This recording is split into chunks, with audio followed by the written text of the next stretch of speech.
I call a member for Callide. Thank you, Mr Deputy Speaker. And it's clear that those opposite need a history lesson. And I find it, I don't know what to think, actually. They come in here and make out they care about farmers. Well, we know that won't last the second that they have the control of the reins in Queensland again. And hopefully that doesn't come for a very long time, Mr Deputy Speaker. Now, for a bit of a history lesson, why are we here today?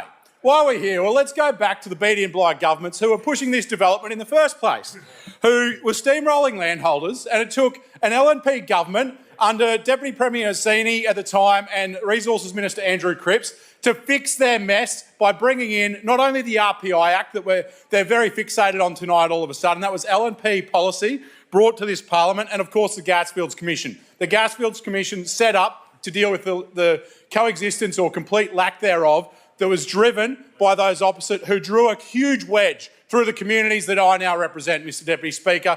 And I was in school at the time, and there was rallies, there was protests, there were people crying in the street over the damage that those opposite were doing in our communities, Mr Deputy Speaker. And I find it appalling that they come in here and make out that they care about these communities with the history of this policy that they've got themselves, Mr Deputy Speaker.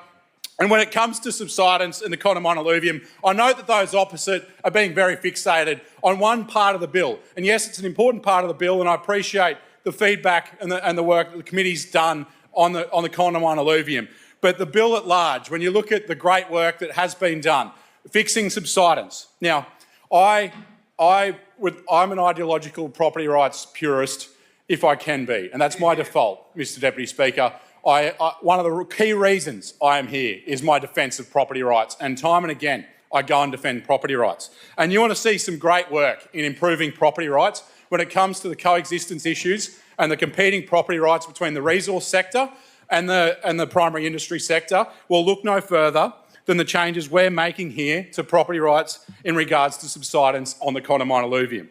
Recognising subsidence as a compensatable effect is one of those changes, of providing off-tenure compensation and, of course, bringing deviated wells into being as an advanced activity so that those who have gas wells drilled under their properties can actually negotiate with gas companies before that happens, rather than just getting a notice in the mail and it happening anyway, Mr Speaker. There is now a process in which those gas companies have to be transparent and work with those landholders. Now, those are significant changes in principle from the status quo, and it's something that I was proud to be advocating for in the early days of this legislation, Mr Deputy Speaker, and it's known that originally fixing subsidence was something the resources team at large was trying to do, and there was a lot of work done in that. But then, of course, the planning bill to meet the election commitments, the planning team took that forward, and there's great parts of this legislation that they've followed through on, and those are some of those key changes, Mr Deputy Speaker,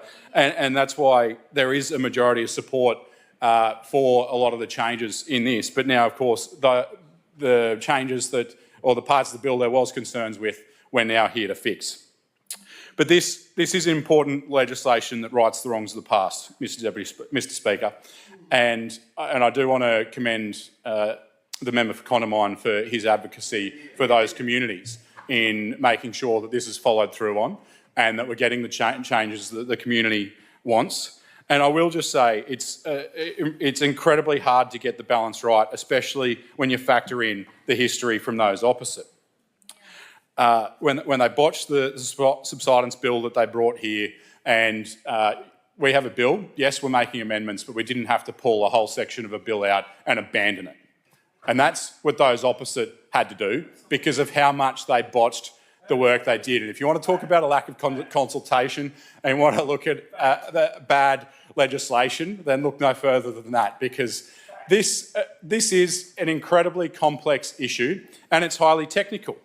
And when it comes to subsidence, when it comes to water quality in the Condamine alluvium, when it comes to the legislative framework, there is a multitude of rules of technical experts you need to lean on, and I commend the work that Oggy has done, and I commend the work that all the department officials and some I worked with early on in the piece did great work in this legislation and getting it to where we have today and fixing the rights of the past. But one of the reasons this is such a hard issue to navigate is because there's those out there who want to lock the gate, who don't want to see the industry, but as the member for Condamine said, that horse was bolted, and every well that's been approved out in that region was actually approved by Labor government, which in some ways surprises me because there's not much economic development that those opposite have actually supported through the time, but it's when they have in my part of the world.